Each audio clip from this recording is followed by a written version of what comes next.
ഇന്നൊരു പർച്ചേസിങ് വ്ളോഗാണ് കേട്ടോ. കഴിഞ്ഞ സൺഡേയിൽ നമ്മൾ ലുലുവിൽ പോയപ്പോൾ എടുത്തിട്ടുള്ളതാണ്. ശരിക്കും പറഞ്ഞു കഴിഞ്ഞാൽ സമാധാനപരമായിട്ടുള്ളൊരു പർച്ചേസിങ് ആണ്. കുറേ ദിവസങ്ങൾക്ക് ശേഷം ഏകദേശം 1.5 മന്തായിട്ട് നമ്മൾ പുറത്തോട്ട് ഇറങ്ങുമ്പോൾ ശരിക്കും പറഞ്ഞാൽ ഒരു മനസ്സമാധാനക്കേട് ഉണ്ടായിരുന്നില്ലേ. നമ്മൾ പുറത്തോട്ട് ഇറങ്ങുമ്പോൾ പെട്ടെന്നൊരു അലേർട്ട് വന്നു കഴിഞ്ഞാൽ ഈ ഒരു കഴിഞ്ഞു പോയ സിറ്റുവേഷനിൽ നമുക്ക് ഭയങ്കര ടെൻഷനായിരുന്നില്ലേ. ആ ഒരു പഴയ മനസ്സമാധാനം എത്ര വലുതായിരുന്നെന്ന് ശരിക്കും മനസ്സിലാക്കിയ ദിവസങ്ങളല്ലേ. ഇവിടെ ഭയങ്കര സേഫാണ്. ഇവിടുത്തെ ഭരണാധികാരികൾ ശരിക്കും പറഞ്ഞ കാര്യങ്ങൾ ഭയങ്കര സേഫായിട്ട് കൊണ്ടുപോയിരുന്നു എന്നൊക്കെ പറഞ്ഞാലും നമുക്ക് എന്നൊക്കെ പറഞ്ഞാലും നമുക്ക് ഒരു ടെൻഷൻ ഉണ്ടായിരുന്നു, മനുഷ്യരല്ലേ. അപ്പോൾ ഈ ഒരു സമാധാനം നിലനിൽക്കട്ടെ, പഴയ ആ ഒരു നമ്മുടെ ബാക്ക് ടു നോർമൽ ലൈഫിലോട്ട് നമ്മൾ തിരിച്ചെത്തട്ടെ. ശരിക്കും പറഞ്ഞു കഴിഞ്ഞാൽ നമ്മുടെ ജീവിതത്തിൽ മനസ്സമാധാനത്തിനുണ്ടായിരുന്ന ആ ഒരു ഇമ്പോർട്ടൻസ്, അതായത് സമാധാനം ഇല്ലാതെ ബാക്കി എന്തുണ്ടായിട്ടും കാശുണ്ടായിട്ടും ബാക്കി എന്തുണ്ടായിട്ടും ഒരു കാര്യമില്ല എന്നുള്ളത് റിയലൈസ് ചെയ്ത ദിവസങ്ങളായിരുന്നു അല്ലേ. അപ്പോൾ ആ ഒരു സമാധാനം ഇനി അങ്ങോട്ട് എന്നും ഉണ്ടാവട്ടെ, എല്ലാം ബാക്ക് ടു നോർമൽ ലൈഫിലോട്ടായി പോകട്ടെ എന്നുള്ളത് നമുക്ക് പ്രാർത്ഥിക്കാം അല്ലേ. അങ്ങനെ പിന്നെ നമ്മൾ സൺഡേയിൽ ലുലുവിൽ പോയതായിരുന്നു. അന്ന് അവിടെ വിഷുവിൻ്റെ കാര്യങ്ങളും വിഷുവിൻ്റെ ഓഫറുകളും കാര്യങ്ങളൊക്കെ ഉണ്ടായിരുന്നു കേട്ടോ. അപ്പം എനിക്ക് സത്യം പറഞ്ഞു കഴിഞ്ഞാൽ ഇപ്പോൾ സന്തോഷം കിട്ടുന്നത് വീഡിയോ എടുക്കുമ്പോഴും അത് എഡിറ്റ് ചെയ്ത് അപ്ലോഡ് ചെയ്യുമ്പോഴൊക്കെയാണ്.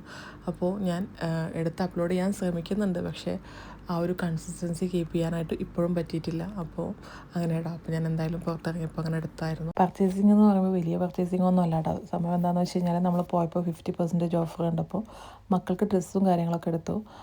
അതായത് നമ്മളിപ്പം പെരുന്നാൾ വരുന്നുണ്ടല്ലോ, ഒരുപാട് ദിവസങ്ങളുണ്ട് പെരുന്നാളിനെന്ന് പറഞ്ഞു കഴിഞ്ഞാലും ഈ ഒരു 50% ഓഫർ വരുമ്പോൾ അന്ന് ആ ഒരു പെരുന്നാളിന് വരുന്ന ഓഫറിനേക്കാളും കമ്പാരിറ്റീവ്ലി റേറ്റ് കുറവ് ഈ ഒരു സമയത്ത് ഉണ്ടാവാറുണ്ട് 50% ഓഫറുള്ളപ്പോൾ.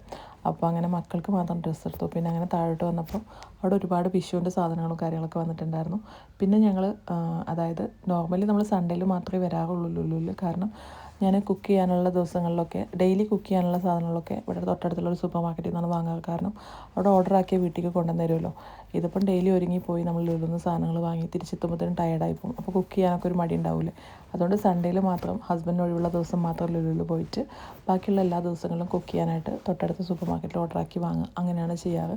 പക്ഷേ ഈ ഒരു സിറ്റുവേഷനിൽ ഞാൻ ലുലുവിൽ നിന്നാണ് കൂടുതലും, അതായത് വീക്കിലി വൺസ് എന്നുള്ളത് വീക്കിലി ഒരു 3 days ആക്കി മാറ്റിയിട്ടോ. കാരണം ഞാൻ നോർമലി തേങ്ങയ്ക്ക് 2.50 ലുലുവിലും ഞാൻ വാങ്ങിക്കുന്ന സൂപ്പർ മാർക്കറ്റിലും വരാറ്. പക്ഷേ ഈ ഒരു സിറ്റുവേഷനിൽ ലുലുവിൽ ഒരു 75 ഫിൽസാണ് കൂടിയിട്ടുള്ളൂ. എന്തായാലും ഇമ്പോർട്ടിങ് എക്സ്പോർട്ടിങ് ഒക്കെ ഇഷ്യൂ ഉള്ളതുകൊണ്ട് എല്ലായിടത്തും കൂടിയിട്ടുണ്ട്. അപ്പം ഇവിടെ കമ്പാരിറ്റീവ്ലി കുറവായിട്ട് തോന്നി. ഞാൻ വാങ്ങുന്ന സൂപ്പർ മാർക്കറ്റിൽ 5.99 ഇരട്ടി വില കൂടിയിട്ടുണ്ട്.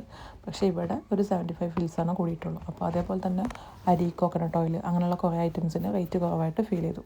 അപ്പോൾ പക്ഷേ അവിടെയും ഓഫറൊക്കെ വരുന്നുണ്ട്, അതായത് മീനിനും ഫിഷിനും കാര്യങ്ങൾക്കൊക്കെ. അപ്പോൾ ഞാൻ ഫിഷൊക്കെ അവിടെ നിന്ന് വാങ്ങിക്കുന്നുണ്ട്. പിന്നെ തക്കാളി അങ്ങനെയൊക്കെ ഓഫർ വരുന്നുണ്ട് കേട്ടോ. അവിടെ UAE കിട്ടുന്ന ഐറ്റംസിനൊക്കെ ഓഫർ അവിടെ വരുന്നുണ്ട്. പക്ഷേ ഇവിടെ കോക്കനട്ട് ബോക്സ് ഇവിടെ അടുത്ത് ഏത് ഷോപ്പിൽ നോക്കിയപ്പോഴും ഗ്രോസറിയിൽ നോക്കിയപ്പോഴും 5.99 5 ആ ഒരു റേറ്റൊക്കെ ആയിരുന്നു. അപ്പോൾ അത് വാങ്ങിക്കാനായിട്ട് ഞാൻ ലുലു തന്നെ പോവാറ്. അങ്ങനെയൊക്കെ ഒരു വീക്കിലി 3 days പോകാറുണ്ട് അങ്ങനെയൊക്കെ. പിന്നെ വിഷുവിൻ്റെ കുറേ സാധനങ്ങൾ വന്നിട്ടുണ്ടായിരുന്നു, കണിക്കൊന്ന അങ്ങനെയുള്ള കാര്യങ്ങളൊക്കെ. ശരിക്കും പറഞ്ഞു കഴിഞ്ഞാൽ എനിക്കിഷ്ടമുള്ള കുറേ കാര്യങ്ങൾ, അതായത് ശർക്കര ഉപ്പേരി അങ്ങനെയുള്ളതൊക്കെ വന്നിട്ടുണ്ടായിരുന്നു. അപ്പോൾ അതൊക്കെ വാങ്ങി അങ്ങനെ. അപ്പോൾ ഇൻഷാ അല്ലാഹ് നല്ല വീഡിയോസ് ആയിട്ട് വരേണ്ട. വീഡിയോ ഇഷ്ടമായി ലൈക്ക് ചെയ്യുക, ഷെയർ ചെയ്യുക, സബ്സ്ക്രൈബ് ചെയ്യുക കേട്ടോ. ഓക്കെ.